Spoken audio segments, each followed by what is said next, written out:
Derdimi kimseye söylemez biriyim. Aklını zayi eden boş kafa gibiyim. İşten yanıyorum, köze döner gibiyim.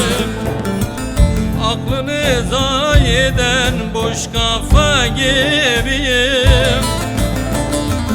İşten yanıyorum, köze döner gibiyim.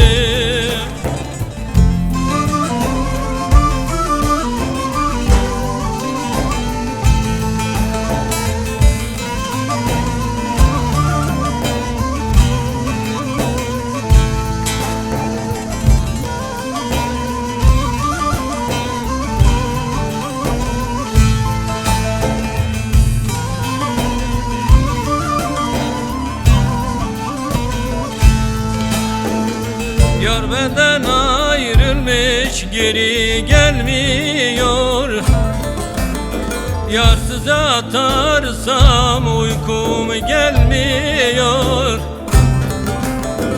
Karanlık geceler ışık saçmıyor.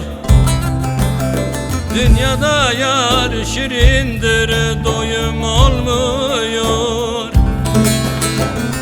Karanlık geceler ışık saçmıyor. Dünyada yar şirindir, doyum olmuyor.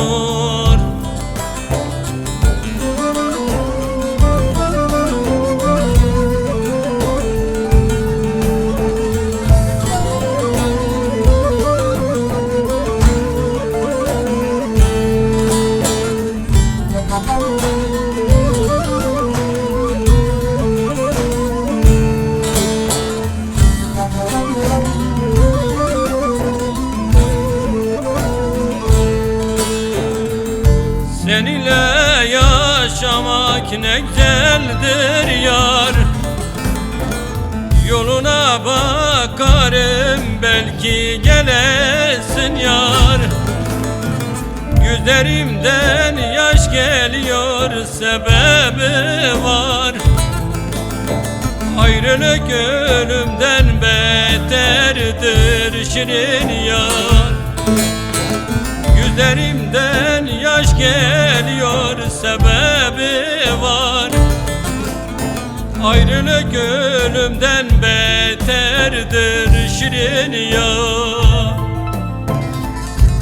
Ah yar, bundan sonra gelse de fayda yok.